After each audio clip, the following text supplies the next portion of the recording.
राजा सुन के हुए लाचार, तिलक चढ़ावे गईले चार, चार ठे आई बरतिया बाढ़ी फिकरिया पार। तो भैया एक राजा की एक लड़की रहल, बड़ा परेशान होके चार जने के भेजल में बर घर ढूंढ के बढ़िया लड़का ठीक करके तिलक चढ़ा के बियाहे के दिन धय के तब लौटिया। तो चारों जने चार ओर गईलन और संजोग से चारों जने के बढ़िया घर पर मिल गल, चारों जने तिलक चढ़ा दिलन और सबकर बियाहे के दिन अतवारे पड़ल। जे आज राजा से गलत की बियाह अतवार के हुई। तो भैया हो राजा बेचारू तो धाम पूछलन नहीं कि एक जगह ठीक कैला कि अलगे अलगे ठीक कैला। बारात जब आ गई है तब का भइल है, अरे लिखनिया कोई के तारे न तरी, चारों दुल्हा आइला क्या दुल्हनिया, लिखनिया कोई के तारे न तरी, चारों दुल्हा आइला क्या दुल्हनिया, लिखनिया कोई के तारे न तरी, चारों दुल्हा आइला क्या दुल्हनिया, लिखनिया कोई के तारे न तरी।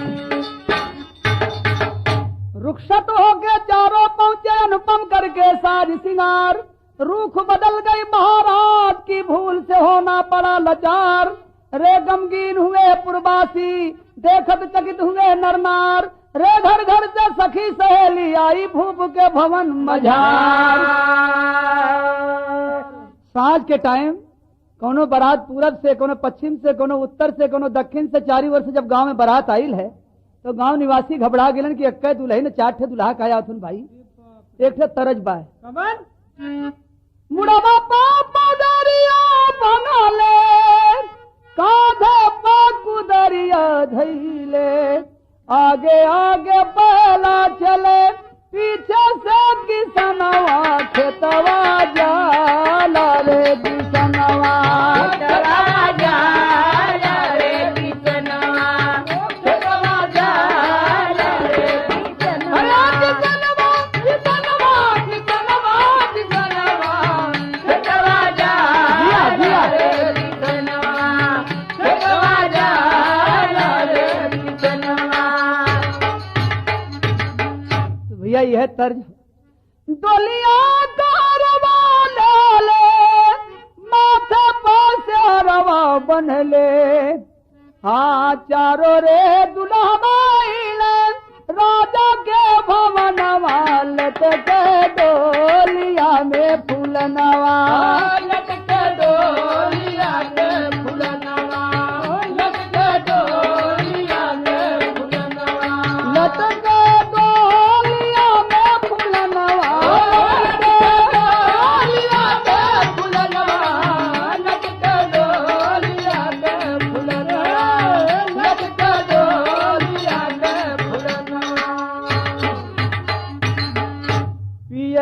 कन्हावर सोहे गोड़ में महावर सोहे, श्वेत टीका मथवा पर जामा में फूलनवा, लहरे कुसुमीरे झूलनवा, लहरे कुसुमीरे झूलनवा, लहरे कुसुमीरे झूलनवा।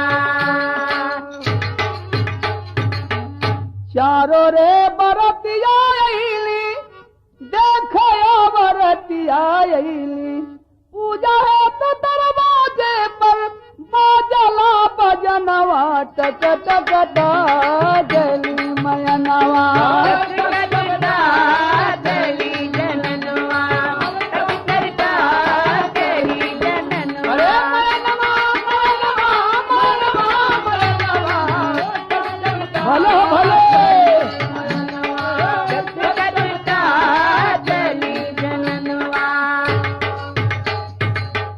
अरे भैया दुल्हन के सखी सब दुल्हन के लगे जा जाके मस्करी करे लगल कि अक्के दुल्हा बजे तरसत रहलू चच्चर जनियाल हो।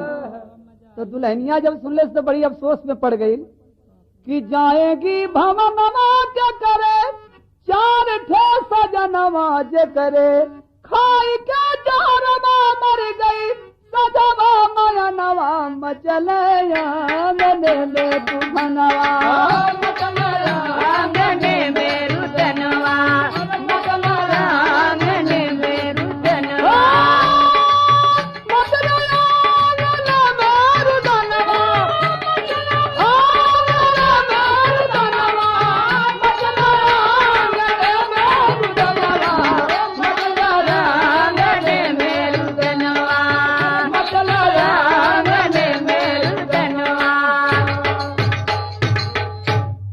राजा साहब सोचल कि 4 बारात आइल बा दरवाजे पर, तो चारों जने के स्वागत करी और 3 जने के समझा बुझा के लौटा कि 1 जने से शादी करब, लड़की के विदाई करब।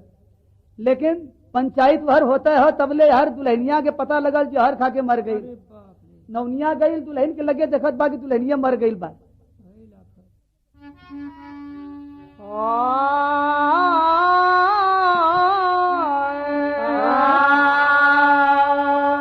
झंझट मचा तमाम, जहर खा के मर गई पाम, लिखनिया कोई के टारे न टरी, टोला और मोहल्ला रोवे राजा रनिया, लिखनिया कोई के टारे न टरी, टोला और मोहल्ला रोवे राजा रनिया, लिखनिया कोई के टारे न टरी, टोला और मोहल्ला रोवे राजा रनिया, लिखनिया कोई के टारे न टरी। चारों दुल्हा अइला के दुल्हनिया, लिखनिया कोई के टारे न टरी, चारों दुल्हा अइला के दुल्हनिया, लिखनिया कोई के भैया। धीरे धीरे पता लग गई बारात में कि दुल्हन मर गई। तो चारों दुल्हा में से एक दुल्हा जो समझदार रहा सोचले कि बहुत अच्छा अकेले से मर गई, और नहीं बिहाने विदाई के टाइम बाहर झगड़ा होते का दुल्हा मर जाता नहीं मन। अब्बो से अच्छा बा कि अपन बाराती लेके वो घरे चल देलन। 3 दुल्हा बच गईलन। ये तीनों जने सलाह कैलन कि हम लोगों ने के ब्याह करे आई लिए, हम लोगों के कारण जान दे दिले, यह बेचारी के ले चल के मसान पर फूक ताप के दाग दे के तो घरे चलल जाई। तो देखा भैल का थकितहिए ले लिए लाश, सब यस मसान पर आए, दाह क्रिया के हेत भूप चिता में आग लगाए, लिखनिया कोई के टारे न डरी, ददका गया लाजा चिता पर बदनिया, लिखनिया कोई के टारे न डरी,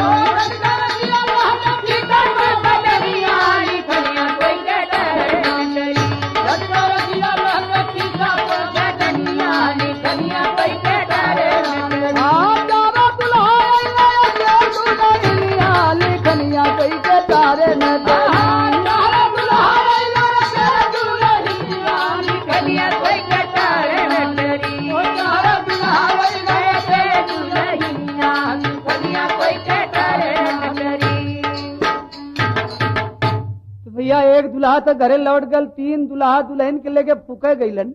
जब चिता लग गयल है और चिता पर दुल्हन के सुला देवल गयल है, आग लगा देवल गयल है, जब दुल्हन जरे लगल है, एक दुल्हा सोचल कि जियत अगर दुल्हन तो सब एक बदे मार झगड़ा करत, लेकिन मुहले के क्यों साथ नहीं देते। वो दुल्हा अपन चिता पर कूद के जान दे दिले। लेकिन 2 जने जो बैठल रहलन वो का कैलन, तन त्यागा दूसरा दुल्हन, तन त्यागा दूसरा दुल्हा, नारी के संग चिंतित गर्चित, तपस्वियों के तुल्य तीसरा, बटोर राखी से वह नित, तूफान लग चौथा दुल्हा, बंगाल गया हो के सहमित, तब का हाल सुना बंगाले, एक हलवाई किया एक जने तो जल गईलन, एक जने दोनों का राखी बटोर के सोचलन कि अब यही पोत के भजन करब, घरे ना जाब। और एक जने कहलन कि चलब बंगाल से जादू सीखब, जादू सीख के आईब, दुल्हन जी आईब, फिर से ब्याह हुई तब घरे चलब। जब बंगाल में पहुंचलन है तो वहां पता लगाओ उनकी जादू कहाँ सिखावल जाला। एक हलवाई की दुकान पर बैठ के नाश्ता करत हुवन और वहीं करामात का देखत हुवन कि हलवाई के 10 साल के लड़का रहल, वो खेले चल गल है। वो खेल के जब आयल है तो हलवाई ओकर टांग पकड़ के बड़ा भारी करहा में घी चूरा तल वही करहवे में लड़कवा के डाल दिले। अभी चौथा दुल्हा सब काम छोड़ के अपन बैठ के देखा तो तमाशा। खेल में लड़का हलवाई का काफी देर लगाया, पकड़ के बेटे को पापी खौलता घी में नाया, लिखनिया कोई के टारे न टरी, मर जा लड़का चल गा सहजा में दिल गनिया, लिखनिया कोई के टारे न टरी,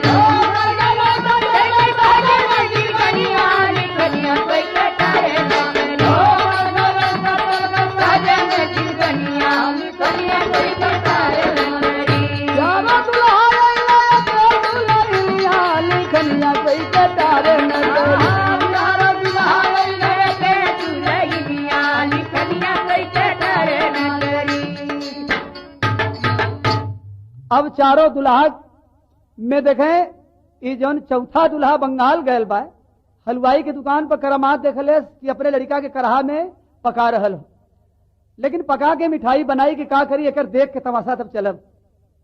एक तर्ज यहाँ हो कि मिर्जापुर में कैला गुलजार हो कचौड़ी गली सुन कैला बलन, कैला गुलजार हो कचौड़ी गली सुन कैला बलन, कैला गुलजार हो कचौड़ी गली सुन कैला बलन। भैया एक कजरी वाला तर्ज, बेटवा करहिया में चुरवा हलवैया कहे परदेसिया बेचारा, भारी पाप कैलन बदकारा कहे परदेसिया बेचारा, भारी पाप कैलन बदकारा कहे परदेसिया बेचारा, भारी पाप कैलन बदकारा कहे परदेसिया बेचारा, कहे परदेसिया बेचारा हो बेचारा, कहे परदेसिया बेचारा, पाप कैलन बदकारा कहे परदेसिया बेचारा, भारी पाप कैलन बदकारा कहे परदेसिया बेचारा, भारी बाबा पागल ना बालक गया लागल कहे परदेसिया बेचारा, ये सारे से देकर चल चारा कहे परदेसिया बेचारा, सारे से देकर चल चारा कहे परदेसिया बेचारा, ये सारे से देकर चल चारा कहे परदेसिया बेचारा।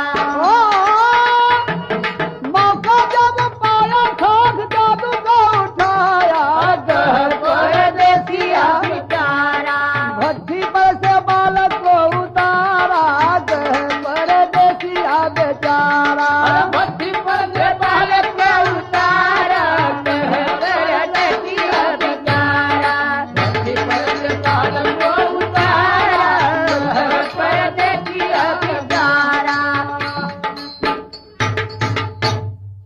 ए भैया जब खूब लड़का चूर के वही में कोयला हो गया है तो करहिया नीचे उतरले से और बड़े पौना से छान के वो लड़का के करहिया में से बहरे कैले से एक गठरी में राखी रखले रहल भाबूत जेके कहल जला, वह गठरी खोल के लड़कवा के ऊपर छिड़कले से तो देखें वही ठन से जादू शुरू हो गई।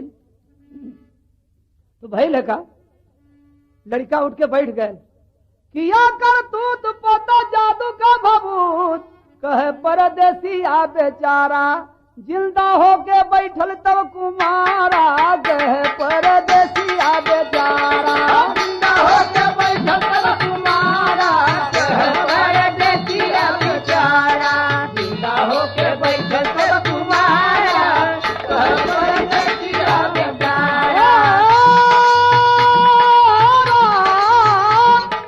जिंदा होके बैठल तब कुमारा कुमारा कहे परदेसिया बेचारा, जिंदा होके बैठल तब कुमारा कहे परदेसिया बेचारा, जिंदा होके बैठल तब कुमारा कहे परदेसिया बेचारा। अब वहीं तक तो मन में बहुत गिरडा हो गई लहल है चौथा दुल्हा के, लेकिन अब ओकरे समझ में आ गल कि एकरे राखी में बहुत जादू बा, लड़का जर गल मर गल और तुरंत राखी छिड़क के जिंदा कर ले, यही में से थोड़ी सी राखी दे दे तो हमार दुल्हनिया जी जात। हाथ जोड़ के वो हलवाई से विनती करत कि भैया हम ऐसे ही काम से आयल है, नीचे किया मथवा परदेसी जोड़ा हथवा कहे परदेसिया बेचारा, ऐसा एक थे काम बा हमारा कहे परदेसिया बेचारा, ऐसा एक थे काम बा हमारा कहे परदेसिया बेचारा, ऐसा एक थे काम बा हमारा कहे परदेसिया बेचारा, मुंगल एक जनवा फूक गया उसमें सोलवा कहे परदेसिया बेचारा, जनवा साथे दिया एक गंवारा कहे परदेसिया बेचारा, जनवा साथे दिया एक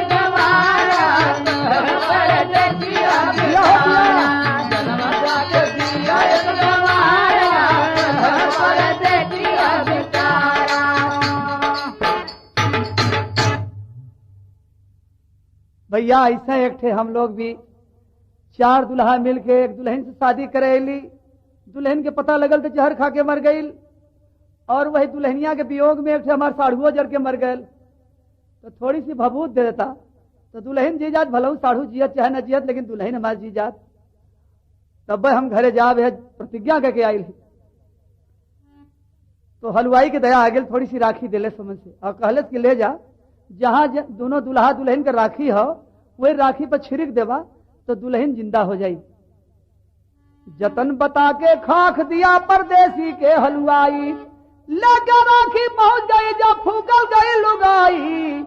लिखनिया कोई के तारे न टरी, तीसरा करत रहा तो राखी दे जतनिया। लिखनिया कोई के तारे न टरी, तीसरा करत रहा तो राखी दे जतनिया। लिखनिया कोई के तारे न टरी, तीसरा करत रहा तो राखी दे जतनिया। लिखनिया कोई के तारे न टरी, यारो दुल्हा के दुल्हनिया। लिखनिया कोई के तारे न टरी, यारो दुल्हा के दुल्हनिया। लिखनिया कोई के तारे न टरी, यारो दुल्हा के दुल्हनिया। लिखनिया कोई के तारे न टरी। 12 साल बीत गए। जब 12 साल पर चौथा दुल्हा लौटल है बंगाल से जादू वाली राखी लेके, और तब तक तीसरके दुल्हा के खूब दाढ़ी बार बढ़ गई रहल, और वही दोनों के राखी पोत के श्मशान घाट पर भजन करत रहन, साधु हो गए रहलन। तो ये कहलन कि साधु बाबा हट जा, दुल्हन जी आई हम। तो विश्वास नहीं भल, कहे कि 12 साल का मरल दुल्हन ने राखी में से कैसे जी।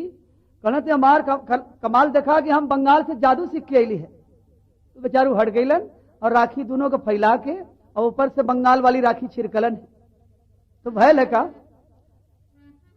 खाक हलवाई का राखी पर छिड़का, निकली सुघर से कुमारी दुल्हनिया।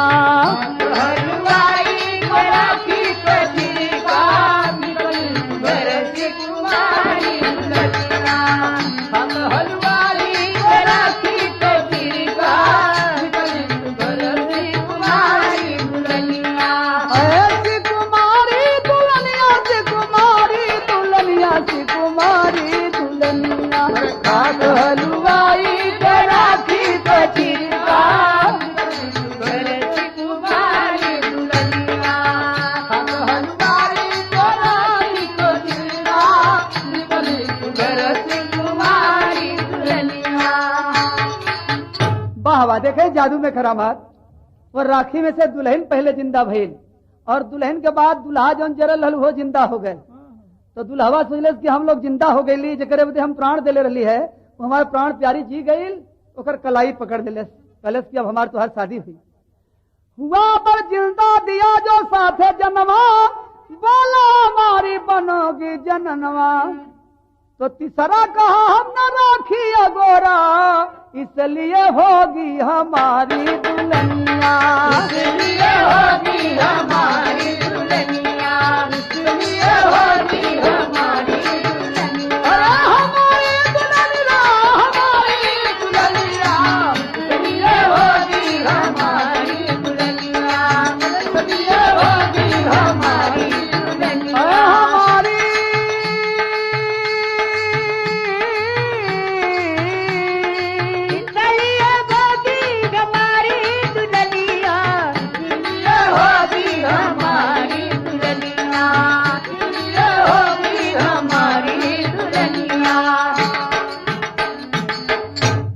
झगड़ा भइल।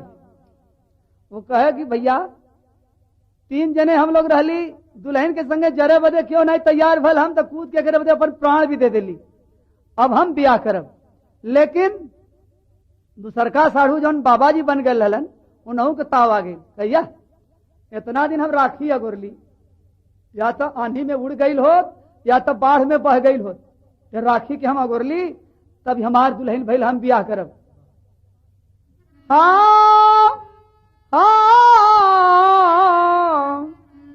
बंगाल वाला बोलल कि हम न बंगाल गई होत, न दुल्हन जी आयत, न ब्याह करे तैयार होता लोगन, हमार हक हो।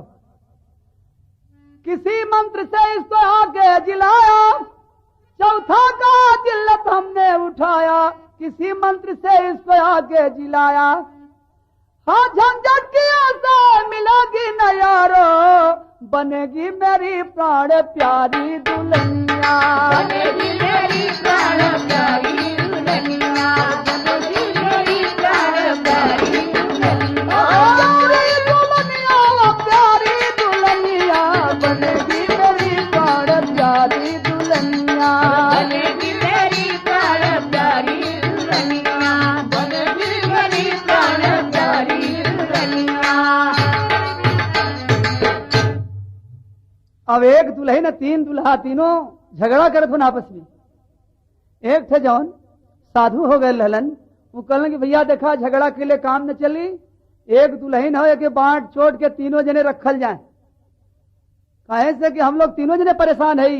पहला कहे कि हम जल गईली, दूसरका कहे कि हम साधु हो गईली, तीसरका कहे कि हम बंगाल गईली दुल्हन की जियावे बदे, तो हमारे वजह से ये दुल्हन जियल है तो हमार हक भैल। साधु बाबा कहे कि हम राखी न कर लो है तो तू लोग क्यों जने न लड़ता, हमार हक भैल। एक जने कहे कि चले बजे तो हम चल गए दुल्हन के संगे क्यों जने न तैयार भैला। ये तीनों जने झंझट कैलन और दुल्हन सोचलस कि जवन बलाय देख के हम जहर खा गेली वह बलाय फिर तैयार हो गए। लेकिन वो जब साधु बल उनके दिल में कुछ क्षमता रहल, वो कहलन कि ऐसा करा कि तीन दुल्हा हम लोग है या 12 महीना के साल होला, एक एक जने 4-4 महीना बांट के दुल्हन रखल जाए। एक जने जाड़ा भर रखा, एक जने गर्मी भर, एक जने बरसात भर। तो जौन जरल रहल वो कहलस कि ना भैया सब चीज का बंटवारा चलल लेकिन दुल्हन का बंटवारा ना ठीक होत। पता नहीं के करे मन में कब जौन बाय जो साजई दुल्हन के खोजे खोजे लगी और एक जने के लगे दुल्हन रही तब ठीक हुई। तो सब लोग कहेंगे अच्छा तब एक चौधरी बुलावा पंचायत हुई। अरे झंझट किए सब चौधरी बुलाए, बोला चौधरी तू इसको जिलाए। भाई जब बंगाल गए हल बहुत मेहनत कैलस, तो बंगाल वाला सोचलस कि अब चौधरी हमरे जिम्मे दुल्हन लगी हैं। झंझट किए सब चौधरी बुलाए, बोले चौधरी तू इसको जिलाए। अरे बाप भाई भाई बेटी तुम्हारी न जाई तेरे अटारी दुल्हनिया, न जाई तेरे अटारी दुल्हनिया, न जाई तेरे अटारी दुल्हनिया, अटारी दुल्हनिया, अटारी दुल्हनिया, न जाई तेरे अटारी दुल्हनिया, न जाई तेरे अटारी दुल्हनिया, प्यारी दुल्हनिया रे प्यारी दुल्हनिया, प्यारी दुल्हनिया, अटारी दुल्हनिया, बनेगी मेरी प्राण प्यारी दुल्हनिया, बनेगी मेरी प्राण प्यारी दुल्हनिया, बनेगी मेरी प्राण प्यारी दुल्हनिया, बनेगी मेरी प्राण प्यारी दुल्हनिया। तो भैया बंगाल से जो राखी लिया लल चौधरी कहलन कि तू यह दुल्हन का बाप हो गईला, कि तुहार बेटी भइल और जो लड़कवा जिंदा भइल है दुल्हवा यहू का बाप हो गईला, तू दोनों का अब तुहार हक मन नहीं बात। भैया राखी के अगोरले है तो बाबाजी तैयार हो गए कि हम अगोरले रही। उनकर फैसला भैल कि राखी का जिसने किया रखवारी, सेवा से इसकी भई महतारी।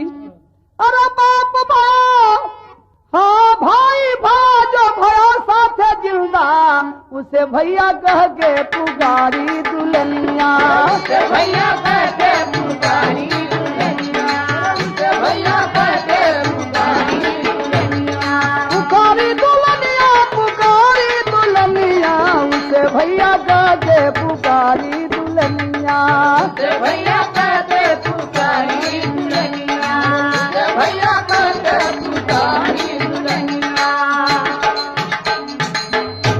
अरे तो चौधरी तीनों जने के फेल कर दिलन। एक जने कहलन कि तू दोनों का बाप हो गईला, और जे राखी अगोरलेस तो मतारी तन महीना 9 पेट में रख के बच्चन के अगोरली 9 महीना तक, और ये बेचारा 12 साल तक वो राखी के माता से बढ़ के सेवा के लिए सगोरे में। तो ओकर ड्यूटी हो गल माता का, जे राखी अगोरलस वो माता हो गए, और जे संगे कूद गए हल चिता पर जल गए ओकर ड्यूटी भैल कि फिर से पुनः जन्म दोनों जने के भैल है नया जन्म। ऐसे दुल्हन को भाई भैलन, दोनों जने के यह जन्म से भाई का रिश्ता हो गल, भाई बहन का। तब लोग कहेंगे अच्छा और बुलावा चौधरी के, ये तो चौधरी तीनों जने के चौपट कर दिलन। अब दुल्हन कहाँ जाई चौधरी, तो चौधरी कहे कि बस एक रास्ता बा भैया, वो कौन रास्ता बा कि जवन दुल्हा जनमासे में से लौट के घरे चल गए, दुल्हन मर गई, दुल्हा घरे चल गए, वही के बुलावा लोगन। था पहला पर जो घर गया उसी को बुला कन्यादान कर गया। अरे बेचन का भाई पहला की नारी वही संग गई ससुरारी दुल्हनिया, वही संग गई ससुरारी दुल्हनिया, वही संग गई ससुरारी दुल्हनिया। ससुरारी दुल्हनिया, ससुरारी दुल्हनिया, ससुरारी दुल्हनिया, ससुरारी दुल्हनिया। वही संग गई ससुरारी दुल्हनिया, वही संग गई ससुरारी दुल्हनिया। वही संग गई ससुरारी दुल्हनिया, वही संग गई ससुरारी दुल्हनिया। तो भैया पहले के पंचायत में कितना न्याय होत रहल कि जवन दुल्हा घरे चल गए रहल वो के बुला के और तीनों जने मिल के वो दुल्हा के वो दुल्हन से शादी करौलन, दुल्हन के विदाई कह के तब लोग अपने अपने घरे गईलन। था पहला पर जो घर गया उसी को बुला कन्यादान कर गया। अरे रमन का भाई पहले की नारी वही संग गई ससुरारी दुल्हनिया, वही संग गई ससुरारी दुल्हनिया, वही संग गई ससुरारी दुल्हनिया। ससुरारी दुल्हनिया, ससुरारी दुल्हनिया, ससुरारी दुल्हनिया, ससुरारी दुल्हनिया, ससुरारी दुल्हनिया, ससुरारी दुल्हनिया। वही संग गई ससुरारी दुल्हनिया, वही संग गई ससुरारी दुल्हनिया। खाक हलवाई कलाखी पछिरका, अरे भैली सुघर सी कुमारी दुल्हनिया, भैली सुघर सी कुमारी दुल्हनिया, भैली सुघर सी कुमारी दुल्हनिया। तो बेचन कहते इन तीनों के झंझट पड़ल कपरवा, झंझट पड़ल कपरवा रामा, झंझट पड़ल कपरवा। हाँ झंझट पड़ल कपरवा भैया, झंझट पड़ल कपरवा। झंझट पड़ल कपरवा रामा, झंझट पड़ल कपरवा। काम जाना नार न मौली उल्टा चल पहरवा, लिखनिया कोई के तारे, लिखनिया कोई के तारे, लिखनिया कोई के तारे मागरी। करवा शादी गलत ना सहल सहल कनिया, लिखनिया गई के तारे न करी।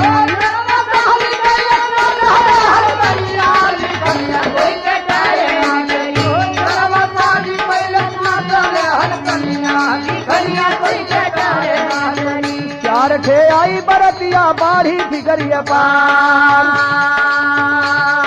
स्वामी गुरु बिहारी तोरा चरणन की बलिहारी, जो कोई रहे लिखानी सके न कोई टार।